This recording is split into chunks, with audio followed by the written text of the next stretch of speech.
Selanjutnya barangkali kita akan mendengarkan begitu paparan dari, kita langsungkan saja dari Dr. Kiai Haji Abdul Ghafur Maimun 20 menit dan Kiai Haji Bahauddin Nur Salim selama 20 menit begitu. Kedua tokoh ini menarik sekali. Gus Ghafur adalah pegiat media sosial, aktif di media sosial, sedangkan Gus Baha tidak. Jadi kita tidak mendengar apa Facebooknya Gus Baha, kita tidak pernah mendengar gitu. Apa Twitternya Gus Baha itu kita tidak bisa mendengar. Jadi padahal masa ini menunggu, Gus.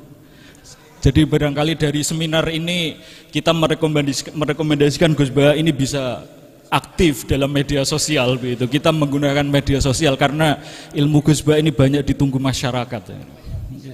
Jadi banyak yang meng-share. Tetapi video-videonya sudah banyak sekali bertebaran di media sosial di YouTube ini. Jadi barangkali kedua tokoh ini sangat menarik sekali. Meskipun Gus Baha tidak menggunakan media sosial, tetapi sebagai pengamat media sosial barangkali. Atau mungkin kita bisa mendengarkan alasan beliau kenapa tidak menggunakan media sosial. Untuk itu kita langsung serahkan saja pada Dr. Kiai Haji Abdul Ghafur Maimun 20 menit, kemudian langsung Gus Baha 20 menit, monggo.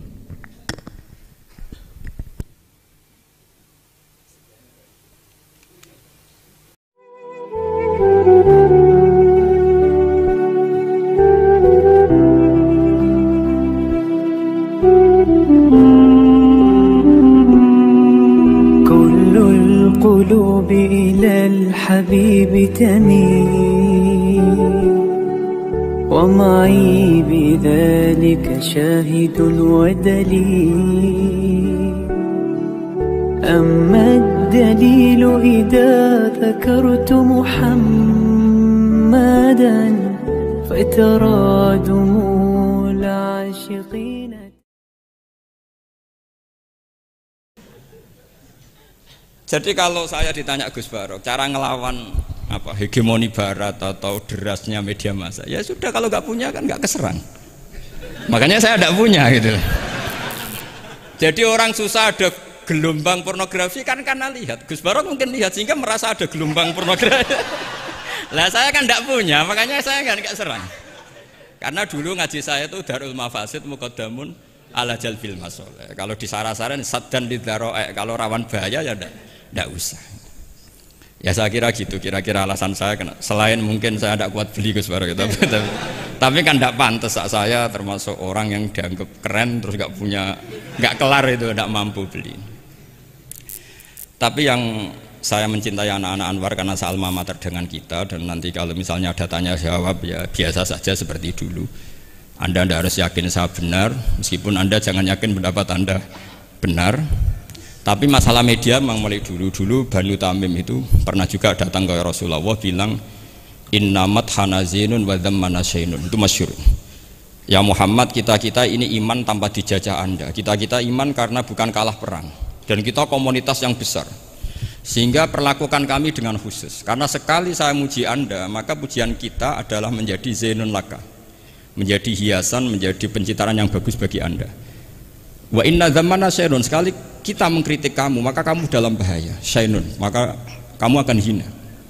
Apa jawab Rasulullah? Enak saja Nabi jawabnya, zaka Allah, kita ini orang iman, kalau dikritik media ya tenang saja, yang penting indallah benar. Nah mungkin saya latihan di makom itu sehingga saya itu sama media biasa saja. Istri saya lihat sinetron, setahu saya gitu, bersumpek gitu, delok dunia gitu, hiburan delok sinetron. Ini sebenarnya kita subjek apa objek? Kalau menurut Mas Hakim objek, kalau saya ya kita subjek. Kalau bosan ya ganti saja. Kalau bosan ganti. Jadi kita yang memainkan mereka, bukan kita yang dimainkan mereka. Wong yang pegang remote kita. Nah, saya kira ini yang ringan-ringan saja, seperti pesan Gus Iyad tadi, sersan itu serius tapi santai. Ya biasa saja menurut saya, ini zaman nggak bisa dilawan ya. Saya juga beberapa kali ketemu menteri, ketemu pejabat ya, kita sering diskusi. Kadang-kadang mereka bilang, Gus, mbok ya usul tentang sebetulnya tata negara itu kayak apa. Saya bilang ini basa-basi, ada pakarnya, tata negara itu sudah ada pakarnya. Kalau sampean tanya tata akhirat saya jelaskan. Terus, Ya tata akhirat itu kamu di dunia harus sujud. Dunia ini nanti profan, jabatan menteri itu profan. Kalau akhirat itu abadi. Akhirnya ngaji sama saya. Enggak bab itu tapi ini penting. Bagaimanapun kita umatnya Nabi yang diamanati menyelamatkan umat ini sampai dunia akhirat. Kalau yang di dunia sudah ada spesialis ya kita terima. Bagaimanapun orang Islam itu kalau bisa ya fit dunya hasanah. Tapi yang sudah agak-agak berKTP akhirat kayak saya jangan dipaksa. Ini penting ya, karena memang ayatnya wafil akhirati hasanah gitu. Jadi kita tidak boleh hanya bicara kompetisi antar TV macam-macam. Kalau antar program pengajian mau saya, karena itu. Ya saya kira demikian, ini penting ya pembanding itu. Karena saya punya cerita ya, betapa Rasulullah SAW ini sangat-sangat akademik ya. Saya punya cerita agak serius. Setelah ini selesai, saya ini terakhir Gus Bara. Suatu saat ada seorang sahabat. Ini yang disetujui atau diamini oleh para ahli tafsir. Dia perang gitu atau ditugaskan ke Nabi itu. Di kitab saya sahabat itu namanya Muhallam bin Jassamah. Saya nggak tahu kalau nama itu di kitab Anda karena beda kitab namanya beda. Dulu itu kalau saya jago Tyson kok Tyson kalah, oh di TV saya Tyson menang gitu. Tapi semenjak ada real time katanya nggak mungkin itu. Kalau Tyson menang ya menang semua. Tapi kalau kitab itu beda. Di ayat idza darabtum fi sabilillahi fatabayyanu itu. Kemudian Muhallam bin Jassamah ini membunuh satu orang. Di kitab saya namanya itu Amir bin Atbad. Setelah dibunuh, padahal orang ini setelah terdesak melafadzkan la ilaha illallah Muhammadur Rasulullah. Dalihnya ini kan tentang informasi juga ya. Ini kaitannya masih informasi. Saya bukan menyempal dari tema. Ditanya sama Rasulullah, kenapa kamu tetap bunuh padahal dia sudah melafadzkan la ilaha illallah? Kata dia, innama qalaha muta'awwidzan. Dia melafadzkan itu karena muta'awwidzan saja, ingin berlindung dari serangan kita. Kata Nabi masih ya Nabi itu kan nggak mudah terpancing emosi. Halla syaqaqta an batnik. Mbok kamu bedal ya atau kamu bedah lah. Hatinya isinya kayak apa? Si Mulaham tadi masih balik loh. Ya Rasulullah, lau syakak tubatnahu akuntu a'lamu ma fi qalbi. Kalau saya bedah apa saya terus tahu apa isi hatinya? Kata Nabi, ya kamu tetap nggak tahu meskipun kamu bedah hatinya, kamu tetap nggak tahu. Kenapa engkau nyuruh bedah ya Rasulullah? Wong akhirnya saya tetap nggak tahu. Unik jawabannya Nabi itu. Makanya kamu itu sembrono sekali, ngawur sekali kamu. Fala anta ta'lamu ma fi qalbi wala anta taqbalu ma takallama bi. Kamu itu orang aneh. Tahu hatinya ndak akan tahu, tapi menerima omongan yang zahir juga nggak mau. Terus mau kamu apa? Kemudian orang ini itu dianggap punya kesalahan besar. Satu, bantah Nabi dan membunuh orang sing talafadhu bi kalimati la ilaha illallah. Akhirnya ketika dimakamkan tuh lafadzatul ardu, dimuntahkan oleh bumi sampai 3 kali.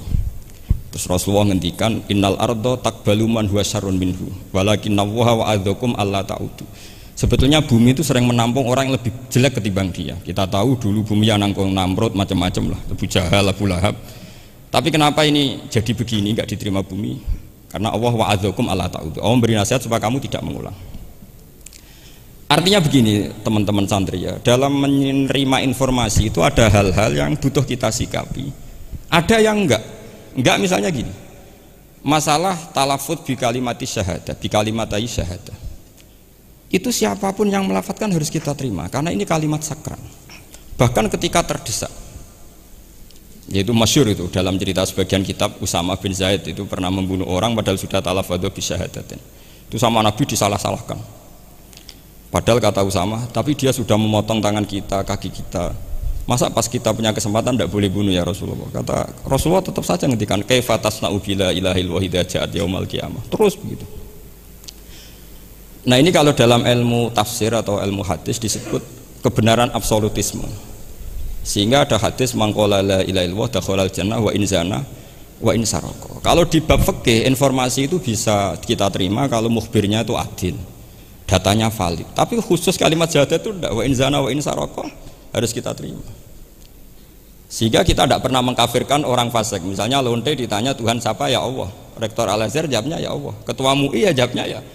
Jangan karena misalnya copet bilang Tuhan itu Allah terus MUI bilang wah saya tak jawab yang lain lah nanti sama gitu. Saya pernah ditanya sama dosen di Jogja, Pak Bahak, kenapa ada kata wa in zana wa in saroko? Kesannya itu Islam membolehkan zina. Terus saya bilang, ini contoh absolutisme kebenaran. Jadi kalau kebenaran itu absolut, kita terima dari siapa saja. Tukang becak ngomong dapat 2 tambah 2 ya 4. Lonte bilang 4, pakar matematika 4, rektor UGM nanti ya bilang 4. Sama.